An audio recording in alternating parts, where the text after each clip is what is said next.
Hi எல்லாருக்கும் வணக்கம். எல்லோரும் எப்படி இருக்கீங்க? நான் ரொம்பவே நல்லா இருக்கேங்க. நீங்கள் எல்லோரும் நல்லா இருக்குன்னு சொல்லிட்டு ஆண்டவனை பிரார்த்திக்கிறேன். என்ன வீடியோ போட போகிறோம் அப்படின்னா, இன்றைக்கி பார்த்திங்கன்னா எங்கள் தாத்தாவோட பூர்வீகமான, அதாவது எங்கள் தாத்தா பிறந்து வளர்ந்த ஊருக்கு பக்கத்தில் இருக்கிற சங்கரங்கோயிலுக்கு தான் போக போகிறோம். எங்கள் தாத்தாவோட இந்த ஊருக்கு தலவங்கொட்டை, அதாவது தென்காசிக்கு பக்கத்தில் இருக்குது. நியர்பை சங்கரங்கோயிலும் பக்கம்தான். அங்கே இருக்கிற ஒரு கோவிலுக்கு தான் போக போகிறோம். அவர் இருக்கும்போது அந்த கோவிலில் அவங்க அவங்களுக்கு சாமி வருமாமா. அதனால் அந்த கோயிலுக்கு போகணுன்னு சொல்லி எங்கள் அப்பா ரொம்ப வருஷமாக சொல்லிகிட்டே இருந்தாங்க. அதனால போகலாம் அப்படின்னு சொல்லிட்டு ஒரு பிளான் பண்ணிவிட்டு போகிறோம். இத்தனை வருஷம் கழித்து போகிறதுக்கான காரணம் திடீர்னு ஒரு பிளான் தான். சரி, அப்பா சொல்லிட்டே இருக்காங்க, ரொம்ப வயசாச்சா பார்க்கும், சரி போகலாம் அப்படிங்கிறத. ஆனால் என்னோட பிறந்தவங்க வால்பாறை தாங்க.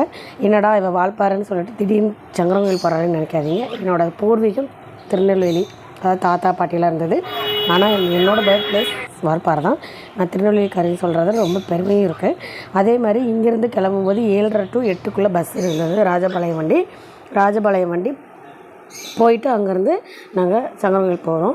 இது ராஜபாளையம் வண்டியோட டிரைவர் அண்ணா. இவங்க நான் வீடியோ எடுத்ததை பார்த்தோன்னா நானும் நிற்கிறேன் அப்படின்னாரு. அப்புறம் கண்டக்டர் நானும் நிற்கிறேன் அப்படின்னு சொன்னார். நான் நிற்கிறேன், எங்களே எடுங்க அப்படின்னு சொன்னார். அப்போ நான் சொன்னேன், இது என்ன நியூஸில் போட போகிறீங்களான்னு கேட்டார். இல்லைங்க, நான் சொன்னேன் என்னோடய யூடியூப் சேனலில் போட போகிறேன் அப்படின்னு சொல்லி நானும் ஒரு பெருமை பேத்திட்டு அப்படியே பெருமையாக சொல்லிவிட்டு நானும் நில்லுங்க நான் எடுக்கிறேன் அப்படின்னா. அப்போ ஒரு நிறைய போஸ்ட் கொடுத்தாரு, என்ன எடுங்க அப்படின்னு சொல்லி. கண்டிப்பாக போடுங்க உங்கள் சேனலில் அப்படின்னு. கண்டிப்பாக போடுறேன், நான் என்னோடய இன்ஸ்டாலையும் போடுறேன், என்னோடய யூடியூப் சேனல்லையும் போடுறேன்னு சொல்லிவிட்டு ரொம்ப ஜாலியாக பேசினாங்க, நல்லாவே பேசினாங்க. இது மாதிரி நிறைய பேர் இருக்காங்க கண்டக்டர் டிரைவர்ஸ். இப்போ பார்க்குற நிறைய கண்டக்டர் டிரைவர்ஸ் அந்த மாதிரி தான் இருக்காங்க. ஆனால் கொஞ்சம் ரூடாக பேசுகிறவங்களும் இருக்காங்க.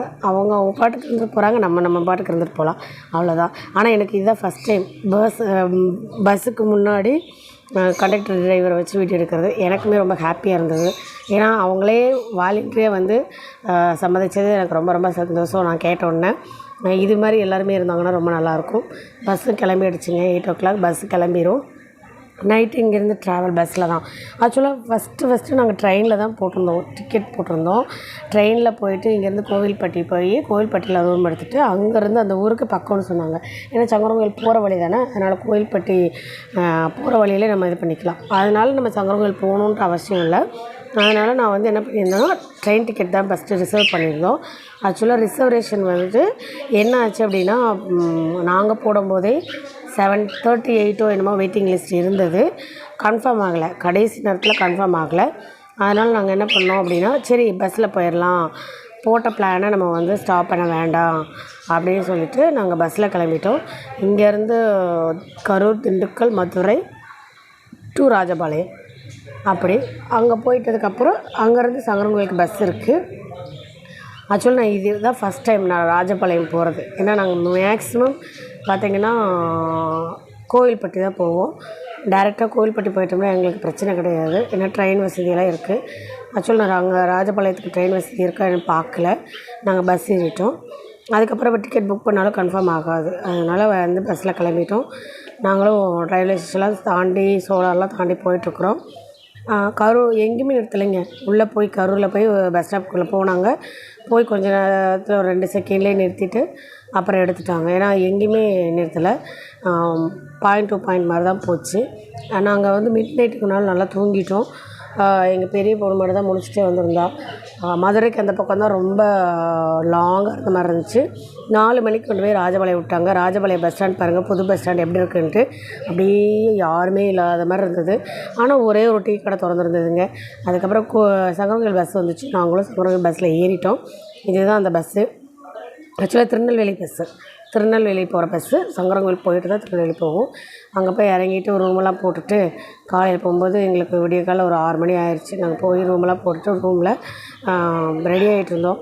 போனோன்னே நாங்கள் ரெடியாக ஆரம்பிச்சிட்டோம். அங்கேருந்து ஒரே ஒரு லாட்ஜை தான் நாங்கள் பார்க்க முடிஞ்சிச்சு. அது எங்கள் அப்பா ஆல்ரெடி போட்டிருந்தாங்க. அந்த லாட்ஜில் தான் ரூம் போட்டிருந்தோம். ஆனால் அது ஒன்றும் சரியில்லை, நல்லா இல்லை. ஏன்னா கொஞ்சம் பெரிய ரூமாகவே இல்லை. நாங்கள் அடுத்த தடவை ஏதாவது போனோம் அப்படின்னா வேறு பக்கம் தான் ரூம் பார்க்கணுன்னு சொல்லிட்டு பிளான் பண்ணிட்டு, இல்லைன்னா கோயில்பட்டிக்கு தான் போகணுன்னு சொல்லிட்டு விட்டுட்டோம்.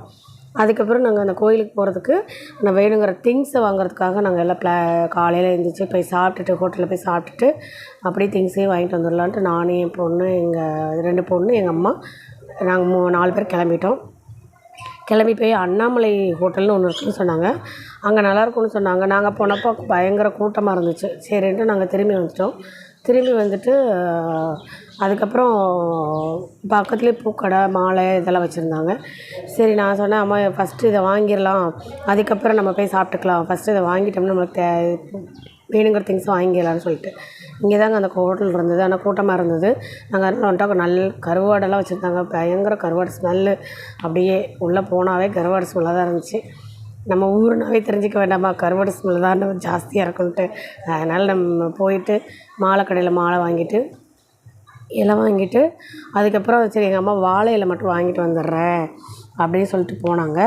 நாங்களும் வெயிட் பண்ணிகிட்ருந்தோம். சரி அவங்க வர வரைக்கும் நின்றுட்டுருக்கலாம், அதுக்கப்புறம் ஹோட்டல் போகலான்னு சொல்லிட்டு மாலை பூ எல்லாம் வாங்கிட்டு நாங்கள் போய் ஹோட்டலில் இன்னொரு ஹோட்டல் இருந்தது, ஒரு மெஸ்ஸு மாதிரி இருந்தது. அங்கே நல்லா இருந்தது.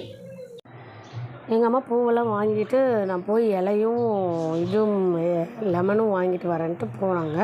நாங்கள் கொஞ்சம் நேரம் ரோட்லேயே வெயிட் பண்ணிட்டு இருந்தோம், எங்கடா இருக்குது ஹோட்டல் அப்படி. ஏன்னா ரொம்ப நாள் ஆச்சு நான் போய். நான் 1999 போனது. அதுக்கப்புறம் நான் சங்கரன் கோயிலுக்கு போனதில்லை. இப்போ தான் போகிறேன். அதனால் எப்படி இருக்குதுன்னு தெரில. அதனால் நாங்கள் எல்லாம் ரவுண்ட் சுற்றி பார்த்துட்டே இருந்தோம். எல்லாம் கசகசன்னு வேலைக்கு போய்ட்டுருந்தாங்க. வேலைக்கு போனாங்க. மசால் ஜாமான் வந்தாங்க. எல்லாம் போயிட்டுருந்தாங்க. நாங்கள் அப்புறம் எங்கள் அம்மா இலையும் லெமனும் வாங்கிட்டு வந்ததுக்கப்புறம் நாங்கள் இங்கே ஒரு ஹோட்டலுக்கு போனோம், ஒரு மெஸ்ஸுக்கு. சரஸ்வதி காஃபே அப்படின்னு சொல்லிட்டு ஒரு மெஸ்ஸுக்கு போனோம். ரொம்பவே நல்லா இருந்துச்சுங்க. சிம்பிளாக இருந்தாலும் கடை எல்லாமே சிம்பிளாக இருந்தாலும் டேஸ்ட் வைஸ் கொஞ்சம் நல்லா இருந்தது. எங்களுக்கு ஓகேவாக இருந்தது. தக்காளி சட்னி, ஒரு கடலை சட்னி, இட்லி, வடை எல்லாம் சாப்பிட்டோம். நல்லாவே இருந்தது. இவ்வளோ தாங்க இந்த வீடியோ. அடுத்த வீடியோவில் சந்திக்கலாம். என்னோடய சேனலை சப்ஸ்கிரைப் பண்ணுங்கள், லைக் பண்ணுங்கள், ஷேர் பண்ணுங்கள். கண்டிப்பாக அந்த பெல் பட்டனில் ஆளுங்க